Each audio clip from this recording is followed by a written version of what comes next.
2018 में government of India ने Ayushman Bharat scheme को लॉन्च किया और ये एक बहुत ही हिस्टोरिक मूव था जो कि भारत के हेल्थ केयर सिस्टम में एक बहुत बड़े चेंज को इनवाइट कर रहा था, एक बहुत बड़ा बदलाव लाने वाला था।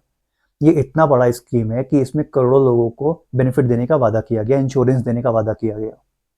प्राइम मिनिस्टर मोदी के नाम पे, क्योंकि उन्होंने इस स्कीम को लॉन्च करी थी, तो इसके नाम पे इसे मोदी केयर भी बोला गया। और इस स्कीम के तहत स्पेशली पुअर, मार्जिनलाइज्ड, जो ऐसे कम्युनिटी, स्पेशली जो 12 करोड़ सबसे निचले तबके की कम्युनिटीज़ हैं जो अपना ट्रीटमेंट खुद से नहीं करा पाती हैं, ऐसी कम्युनिटीज़ जो अपनी ज़िंदगी भर की कमाई एक मेडिकल इमरजेंसी में गंवा देती है, उससे बचाने के लिए इस स्कीम को लाया गया था। और ये एक बहुत ही एम्बिशियस स्कीम थी, ये लोगों की काफ़ी मदद कर सकती थी। पर जब इसको इम्प्लीमेंट किया गया, जब इसको लॉन्च किया गया, तो लोगों को इससे बहुत ज़्यादा उम्मीद भी थी और इस पे काफ़ी शक भी हुआ, क्योंकि ये जस्ट चुनाव से पहले लॉन्च हो रही थी और खबरें ये चल रही थी कि इसे आनन-फानन में बहुत जल्दबाजी में लागू किया जा रहा है, जिससे आगे चलकर इसके इम्प्लीमेंटेशन पे क्वेश्चन उठने लगे। तो क्या ये स्कीम अपने गोल्स को पूरा कर पाएगी? और क्या ये ग्राउंड लेवल पे सच में अपनी यूनिवर्सल हेल्थ स्कीम की जो थीम है एवरीवन एवरीवेयर की, उस पे खरा उतर पाएगी? या फिर ये भी उन लोगों के लिए जिनकी ये मदद करता है एक गवर्नमेंट हर्डल बन के ही रह जाएगा?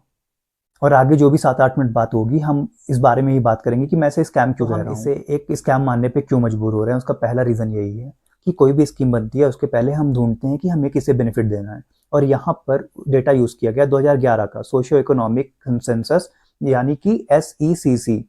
और ये डेटा आपको गूगल करने पे मिल जाएगा, आप देख सकते हैं वहाँ पे कि उस समय के आधार पर जो 2011 में जो लोग गरीब थे, तो क्या हम ये मान सकते हैं कि 2011 में जो गरीब थे वो आज भी गरीब होंगे?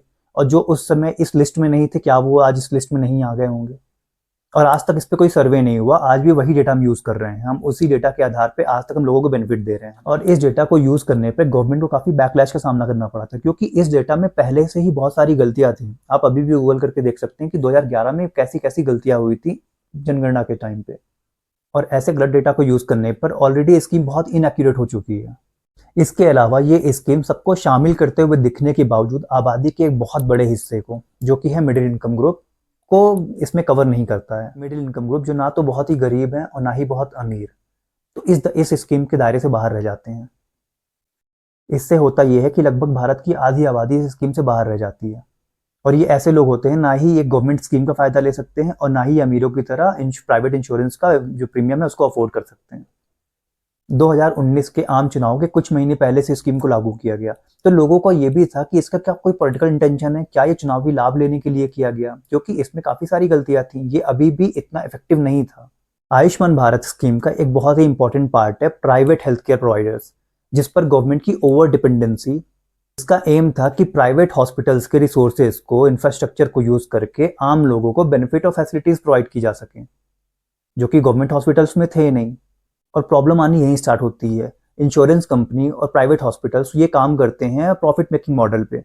गवर्नमेंट का काम है लोगों का वेलफेयर करना, ना कि हॉस्पिटल और इंश्योरेंस कंपनीज का। और ऐसी कंपनीज का मेन मकसद होता है कि ये जो क्लेम सेटलमेंट्स आते हैं इनको रिजेक्ट करके पैसे कमाएं।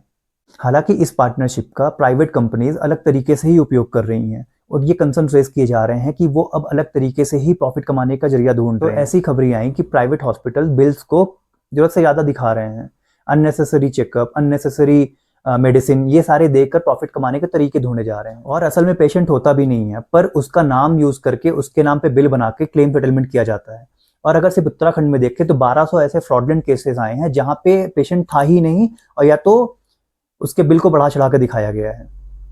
और ये केसेस स्कीम के लॉन्च होने के बाद और 2020 के पहले तक के हैं। और इस डेटा के आधार पर अगर हम देखें तो लगभग 700 करोड़ रुपए अब तक सेटलमेंट किया जा चुका है इन फ्रॉडलेंट केसेस पे। इससे सरकार की प्राइवेट सेक्टर को रेगुलेट और मॉनिटर करने की क्षमता पे सवाल खड़े होते हैं, खासकर जब बात हेल्थ केयर जैसे इंपॉर्टेंट मुद्दे की हो।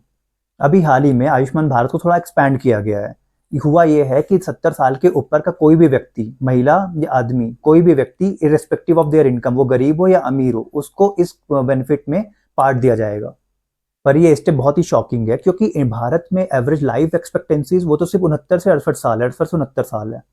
और बीमारियां होनी स्टार्ट होती है 50, 55, 60 की उम्र से।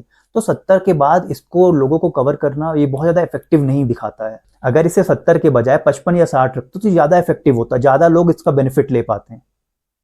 तो क्या ये बुजुर्गों को हेल्थ केयर प्रोवाइड करने का सच में एक प्रयास था, या बस एक वोट बैंक को खुश करने का तरीका? और इसमें ऐसी बीमारियां भी इंक्लूड नहीं हैं जो कि नॉन कम्युनिकेबल है, जैसे कि hypertension, diabetes, BP, mental problem, जो कि बहुत आम है लोगों में, जिनकी दवाएं जिंदगी भर चलती रहती हैं, और ये इस स्कीम का पार्ट नहीं है। एक रिपोर्ट बताती है पब्लिक हेल्थ फाउंडेशन की कि 63% अभी भी जो हेल्थ केयर का जो कॉस्ट है वो पेड होता है लोगों की जेब से, आउट ऑफ पॉकेट एक्सपेंडिचर। तो ऐसे स्कीम के होने के बावजूद अगर हम 63% अपने जेब से ही पैसे पे कर रहे हैं, तो ये कैसे बुजुर्गों या किसी की भी मदद करेगा। आयुष्मान भारत के हम पॉलिटिकल एंगल को भी नजरअंदाज नहीं कर सकते हैं। जैसा कि गवर्नमेंट क्लेम करती है कि इस स्कीम में लगभग 500 मिलियन, लगभग 50 करोड़ लोगों को इन्होंने कवर किया है, इन्होंने बेनिफिट दी है, लगभग 12 करोड़ फैमिलीज को इन्होंने बेनिफिट दिया। लेकिन सर्वे और डेटा से पता चलता है कि 10 से 12% ऑफ एलिजिबल बेनिफिशियरीज जो थे उन्हें ही इसका बेनिफिट मिला है। नेशनल हेल्थ अथॉरिटी की रिपोर्ट है जिसमें एस्टिमेट किया गया कि इस स्कीम को रन करने में गवर्नमेंट को हर साल 10 से 12 हजार करोड़ रुपए की लागत आती है। शॉर्ट टर्म में सुनने में काफी अच्छा लगता है, बट जैसे इसको हम लॉन्ग टर्म में देखते हैं तो साल दर साल 10 से 12 हजार करोड़ रुपए जो कि सब्सिडी के फॉर्म में चला जा रहा है, इसके बजाय अगर हम गवर्नमेंट हॉस्पिटल्स को अपडेट करने में लगाएं तो एक टाइम ऐसा आएगा जब गवर्नमेंट हॉस्पिटल भारत के प्राइवेट सेक्टर को टक्कर दे सकेंगे, क्योंकि वहां पे भी तो इलाज फ्री ही होता है। 1 रुपए से 10 रुपए की पर्ची बनती है, बाकी ट्रीटमेंट फ्री रहता है। तो क्यों ना हम अपने ही गवर्नमेंट हॉस्पिटल्स को प्रोवाइड करें ऐसे इंफ्रास्ट्रक्चर जो कि कल को हमें ही बेनिफिट दे, वो भी फ्री में। और प्राइवेट हॉस्पिटल, उन्हें ज्यादा पैसा बनाने का मौका मिल नहीं रहा है इस स्कीम से, तो वो अपने आप को लगातार इस स्कीम से बाहर कर रहे हैं। और जो भी हॉस्पिटल्स बचे हैं उनका 20% हॉस्पिटल्स गांवों में, विलेजेस में, रूरल एरियाज में स्थित हैं, जो कि हमें पता है कि अभी भी भारत की लगभग 65% जनसंख्या जो कि गांवों में रहती है। तो क्या ये 20% हॉस्पिटल्स उन 65% ऑफ इंडिया की आबादी का बर्डन ले सकती है अपने ऊपर? तो अभी भारत को जरूरत है कि ये उन देशों से सीखे जो कि इन तरह की स्कीम्स को कॉम्प्रिहेंसिव वे में सक्सेसफुली इंप्लीमेंट किया है। भारत यूनाइटेड किंगडम के नेशनल हेल्थ सर्विसेज, यूएसए के मेडिकेयर से सीख सकता है, जिन्होंने काफी अच्छे से इसको इम्प्लीमेंट किया है। वहां पे कॉस्ट लगभग फ्री है क्योंकि उनके पास एक बेटर इंफ्रास्ट्रक्चर, उन्होंने इन्वेस्ट किया अपने इंफ्रास्ट्रक्चर में, ना कि सब्सिडी देने में। खैर ये तो बस एक एनालिसिस है, इसमें ज्यादा कुछ कहा नहीं जा सकता। आयुष्मान भारत का जो रिजल्ट है, जो सक्सेसफुल होने का जो रिजल्ट है, वो डिपेंड करता है अकाउंटेबिलिटी और ट्रांसपेरेंसी पे। सरकार को एक्यूरेट डेटा यूज करना होगा, हर 2 से 3 साल में सर्वे करना होगा कि वो किसको एक्चुअली में बेनिफिट देना चाह रहे हैं। और प्राइवेट सेक्टर पे बेटर रेगुलेशन करना होगा जिससे पैसों का, रिसोर्सेज का ढंग से यूज किया जा सके, ताकि गवर्नमेंट प्रिसाइजली उन पेशेंट्स को स्कीम का लाभ दे सके जिसको एक्चुअली में इसकी जरूरत है। होगा कि गवर्नमेंट इन पैसों का यूज अपने गवर्नमेंट हॉस्पिटल को अपग्रेड करने में लगाए, जो कि लॉन्ग टर्म में हमारे लिए बहुत बेनिफिट होगा। तो आप क्या सोचते हैं इस स्कीम के बारे में? क्या आपने कभी इसके कार्ड का यूज किया है? क्या आपको कभी बेनिफिट मिला है? कमेंट सेक्शन में जरूर लिखिएगा।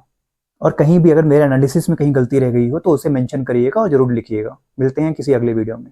धन्यवाद।